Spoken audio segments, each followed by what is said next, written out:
여러분, 오늘 우리 교회에 이곳 저곳을 보면 어느 한 집사님의 수고의 손길이 묻어 있는 것을 볼 수 있습니다.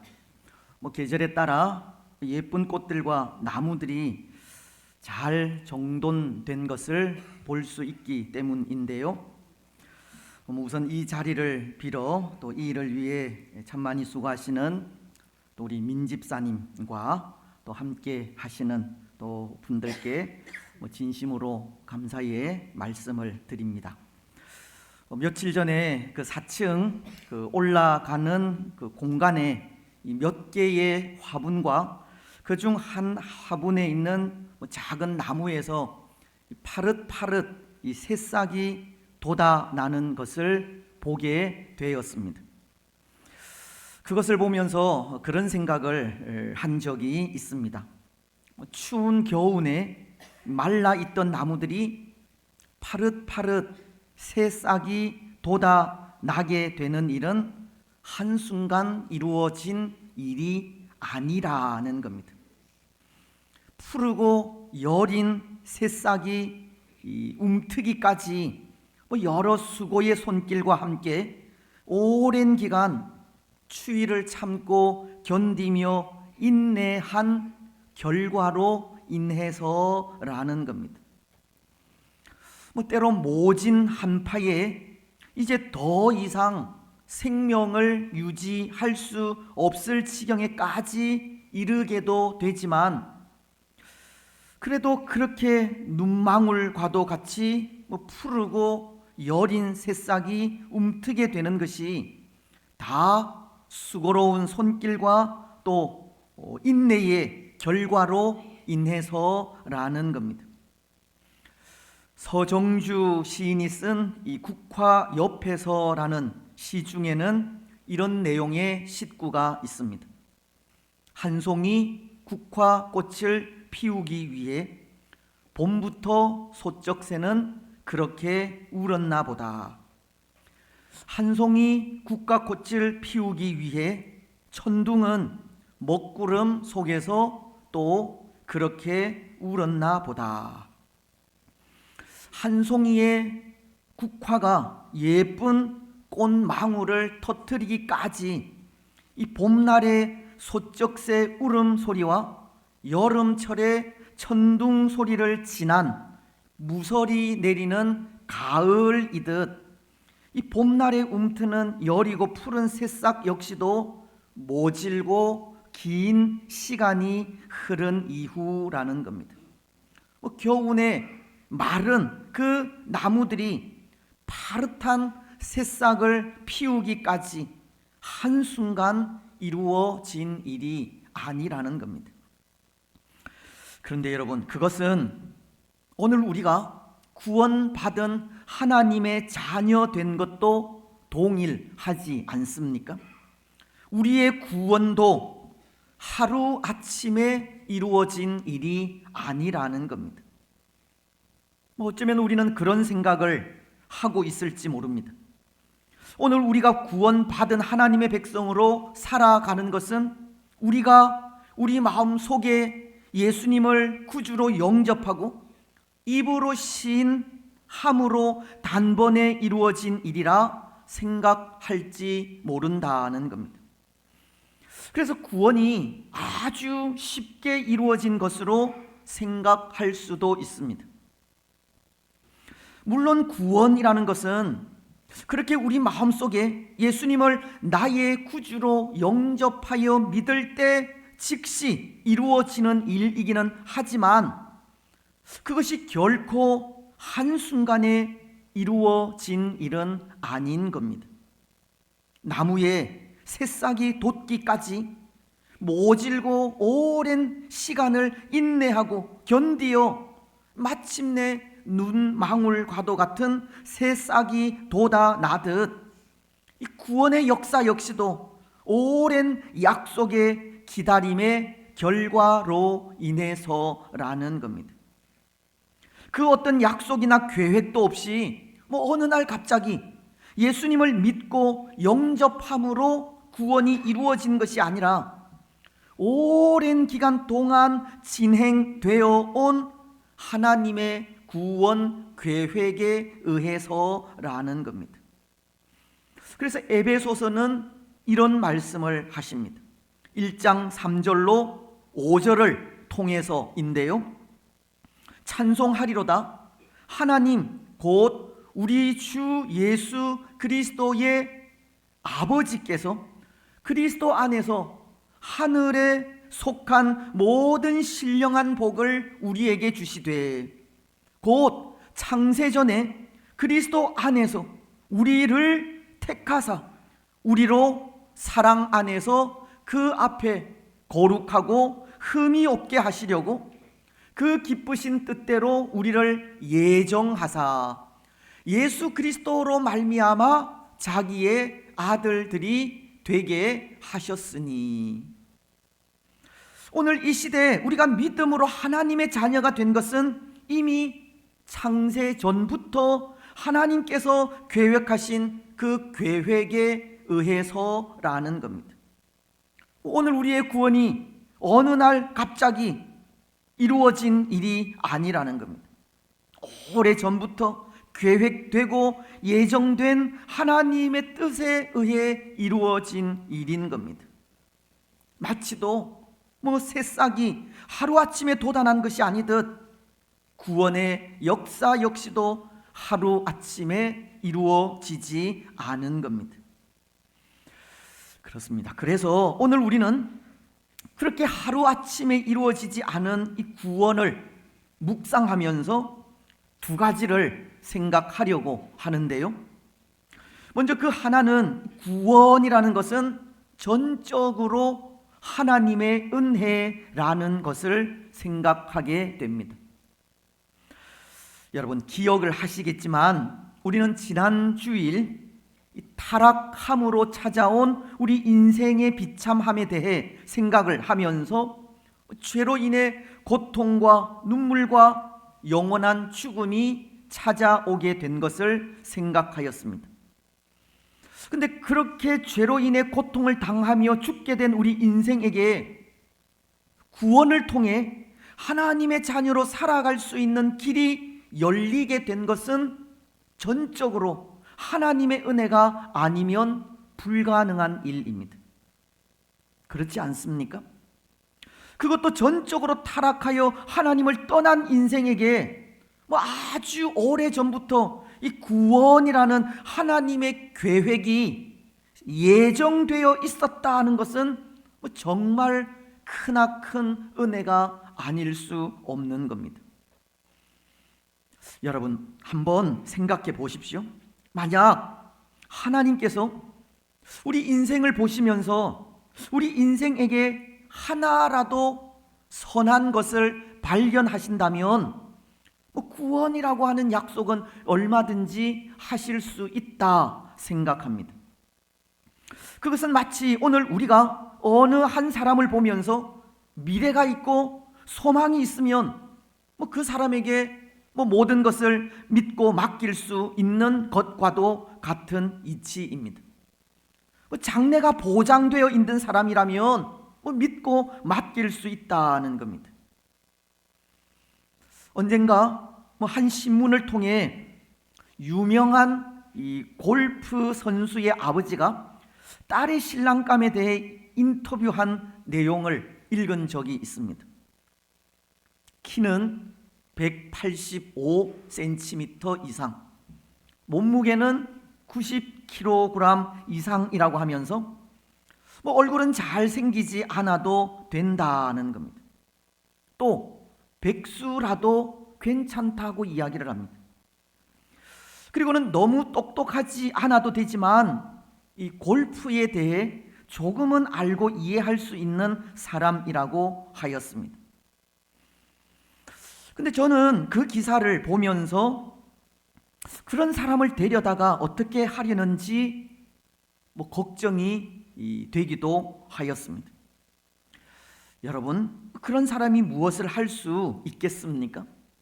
골프 선수인 딸의 그 골프 가방을 들어주라는 말로밖에 들리지 않지 않습니까? 똑똑하지 않아도 되고 일자리가 없는 사람도 된다면 때로 그 사람은 소망 없는 사람처럼 보이는데요, 그런 사람이 딸의 신랑감의 조건이라면 정말 열심히 딸을 따라다니며 그 뒤치다거리나 하라 하는 그런 말로밖에 들리지 않는 겁니다. 부모로서 어떻게 그런 소망 없는 사람을 사위로 맞이하려고 하는지 이해가 되지 않았습니다. 우리도 그렇지 않습니까? 그래도 소망이 있고 장래가 보장되는 사람이라면 투자를 할 수도 있고 딸도 맡길 수 있지만, 소망이 없는 사람에게는 그 어떤 약속도 할 수 없는 겁니다. 그런데 여러분, 하나님께서 구원의 약속을 하신 우리 인생은 정말 아무 소망이 없는 자들입니다. 오늘 우리 인생에게서는 아무런 소망도 선한 것도 발견되지 않는다는 겁니다. 우리가 부르는 복음송의 한 가사에도 보소서 주님, 나의 마음은 선한 것 하나 없습니다. 오늘 우리에게서는 선한 것이 하나도 없습니다. 하지만 그럼에도 그런 인생에게 하나님은 구원을 약속하시는 겁니다. 범죄할 줄 뻔히 아시면서도 타락한 본성을 가지고 있기에 선한 것이 하나라도 없는 줄 아시면서도 그럼에도 아주 오래전부터 구원을 약속하신 겁니다. 여러분, 하나님께서 아무것도 모르는 바보이시기에 그런 약속을 하셨겠습니까? 하나님이 우리 인간에 대해 너무나도 모르기 때문에 아무 소망이 없는 우리에게 구원이라는 약속을 하신 겁니까? 아니면 그래도 조금이라도 믿는 구석이 있어서 그런 약속을 하신 것이겠습니까? 결코 아닙니다. 오늘 우리에게서 조금이라도 믿음이 보여서가 아니라, 또 하나님께서 세상 물정을 모르는 바보시기에 그런 것이 아니라 우리를 향하신 하나님의 사랑 때문에 그런 겁니다. 구원하심이 하나님께는 기쁨이기 때문에 그런 겁니다. 그래서 우리는 그것을 하나님의 전적인 은혜라고 부릅니다. 우리가 계속 공부하고 있는 소교리 문답도 제20문을 통해 그렇게 가르치고 있는데요, 그 질문이 하나님은 모든 인류를 비참한 상태에서 멸망하도록 버려 두셨는가를 물으면서 이렇게 대답하고 있습니다. 우리 이 대답 부분을 함께 읽었으면 좋겠습니다. 시작. 하나님은 그의 선하신 뜻대로 영원부터 어떤 이들은 영생으로 택하셔서 은혜의 계약을 맺으시고 구속자로 말미암아 그들을 죄와 비참한 상태에서 건져내시고 그들을 구원의 상태에 이르도록 하셨습니다. 소교리 문답 제20문이 가르치는 것은 타락으로 인해 영원한 죽음을 죽게 된 우리 인생 중 어떤 사람들에게는 그 비참한 상태에서 멸망시키지 않고 멸망하지 않도록 구속자를 통한 구원 계획으로 구원에 이르게 하신 것을 말씀하고 있는 겁니다. 때로 신실하지도 않고 믿op지도 않으며 소망도 없는 인생이지만, 그래도 그런 인생에게 하나님은 구원자를 통한 구원을 약속하셨다는 겁니다. 바로 그것이 하나님의 전적인 은혜인 것입니다. 여러분, 오늘 우리에게 하나님의 은혜는 다른 것이 아닙니다. 아무 소망이 없지만 그럼에도 불구하고 우리를 사랑하여 구원하여 주신 그것이 은혜입니다. 죄로 인해 영원히 비참한 상태 속에서 멸망해야 하지만 영생으로 인도하는 은혜 계약을 맺어주신 것이 은혜입니다. 때로 우리는 하나님 앞에 그런 마음으로 나아가기도 하지 않습니까? 물론 요즘은 그런 열심들이 많이 식었지만 하나님의 은혜를 입기 위해 서원을 하기도 하고 결단을 하기도 한다는 겁니다. 우리 믿음의 강건함을 위하여 또는 가족들의 건강을 위하여 간절함으로 기도하며 나아갈 때가 있습니다. 그런데 여러분, 오늘 우리가 얼마나 간절한 마음으로 하나님 앞에 나아가야 하나님의 은혜를 받을 수 있겠습니까? 우리가 하나님 앞에 얼마나 충성, 헌신해야 하나님의 사랑을 받을 수 있겠습니까? 즉, 이 말은 하나님의 은혜는 우리 인생이 노력한다고 받을 수 있는 것이 아니라는 겁니다.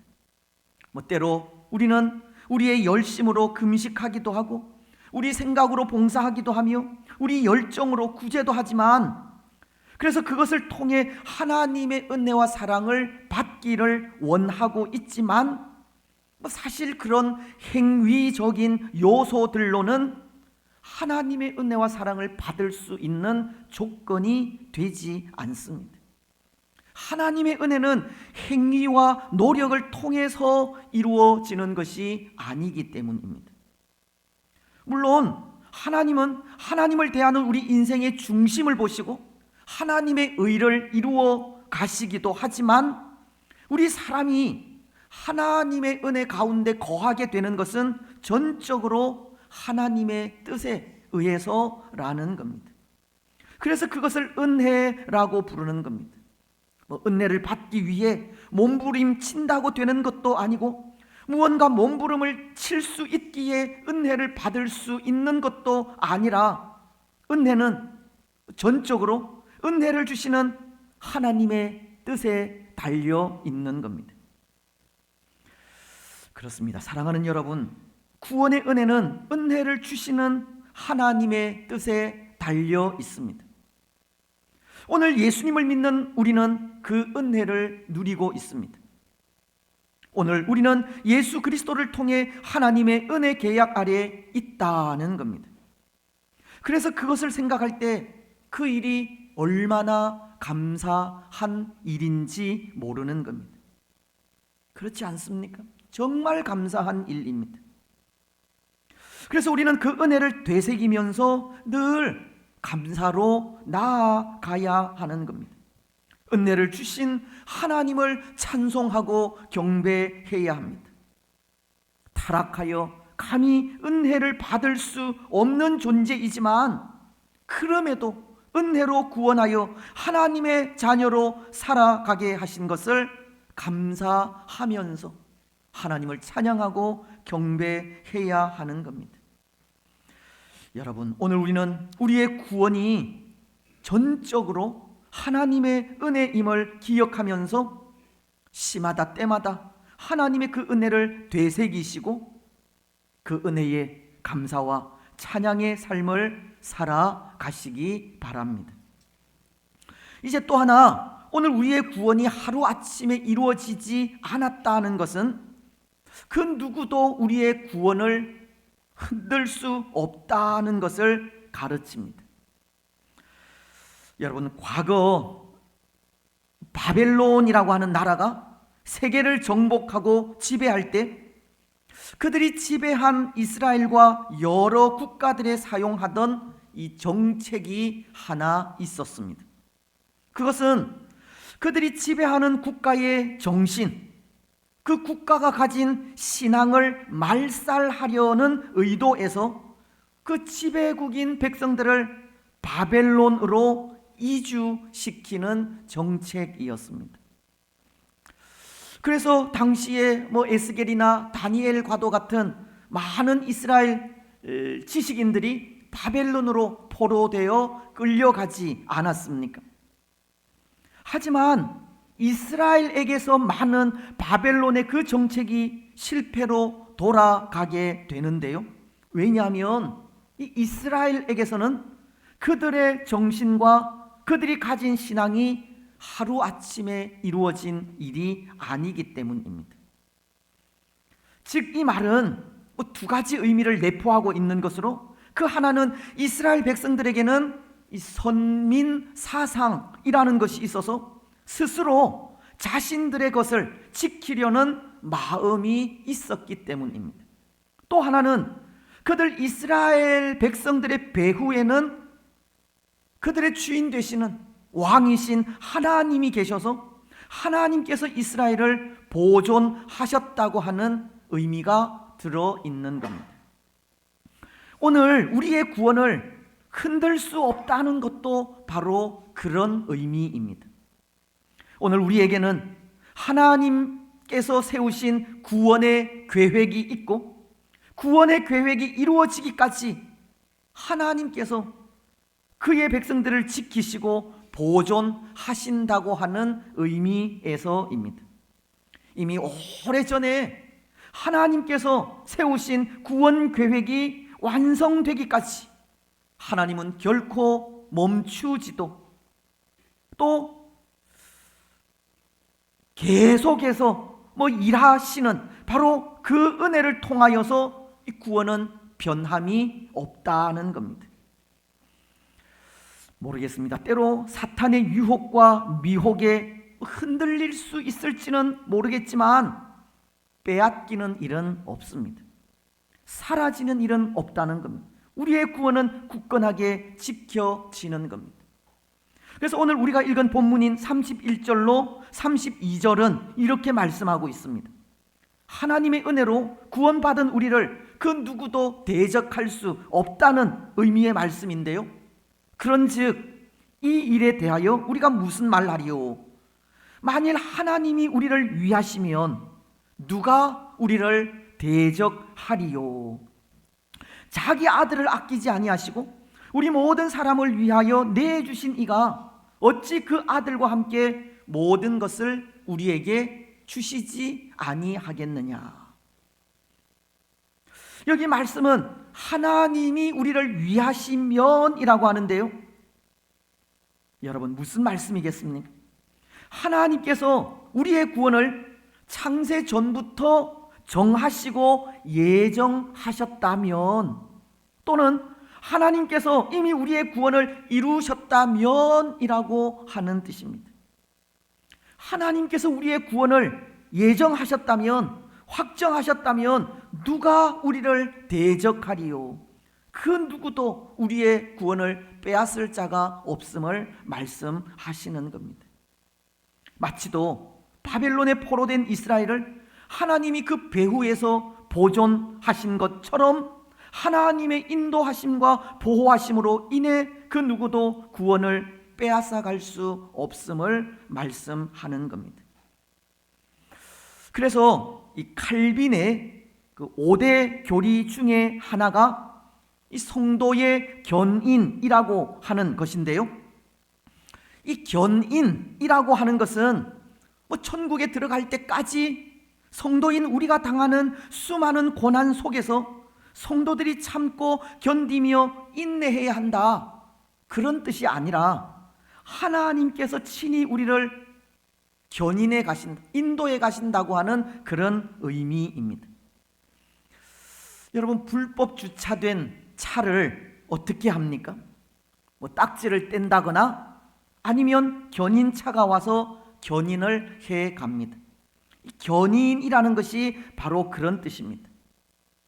때로 구원받은 우리가 불법 주차된 차들과도 같이 하나님의 법을 어겨 죄를 짓기도 하고 실수하여 넘어지기도 하며 쓰러지는 경우도 있지만, 그 실패로 인해 영원한 지옥불에 떨어지지 않도록 그럼에도 우리를 붙들어 하늘나라에까지 인도해 가신다고 하는 뜻입니다. 하나님이 우리를 꼭 붙드셔서 천국까지 친히 인도하신다는 것이 성도의 견인이라는 것입니다. 여러분, 그것을 생각할 때 든든하지 않습니까? 모든 두려움이 사라지는 것 같지 않습니까? 오늘 우리가 좀 실수하고 넘어진다 한들 어떻겠습니까? 유혹과 미혹에 빠진다 한들 어떻습니까? 하나님께서 우리를 꼭 붙들고 있는 이상 하나님으로 인해 다시 회복될 수 있지 않겠습니까? 그렇습니다. 회복될 수 있습니다.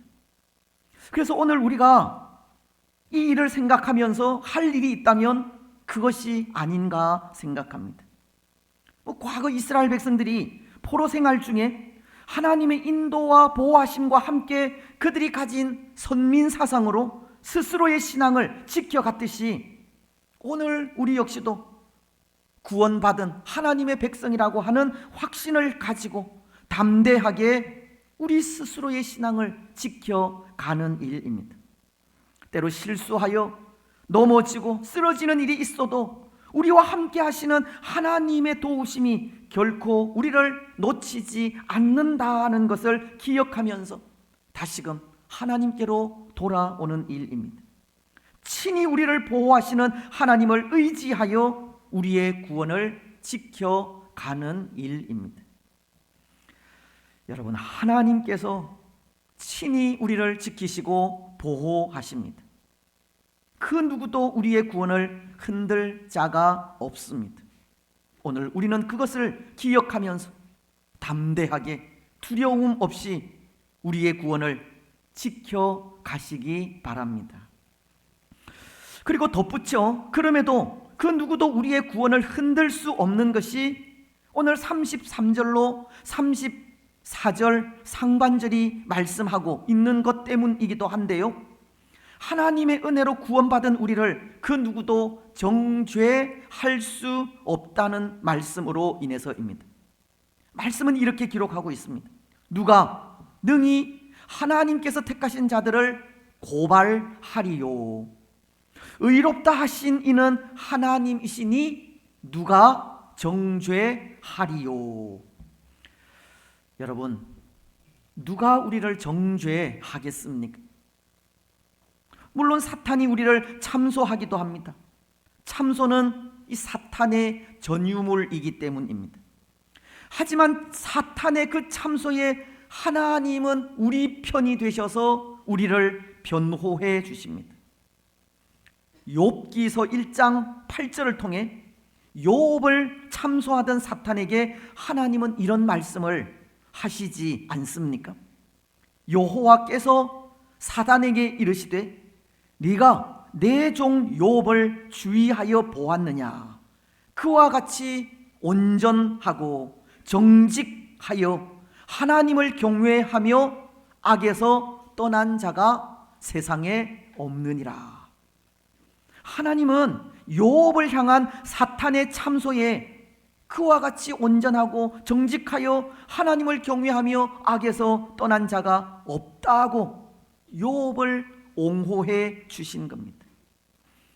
요한 1서 2장 1절도 그것을 말씀하고 있는데요, 나의 자녀들아, 내가 이것을 너희에게 쓰면 너희로 죄를 범하지 않게 하려 함이라. 만일 누가 죄를 범하여도 아버지 앞에서 우리에게 대언자가 있으니 곧 의로우신 예수 그리스도시라.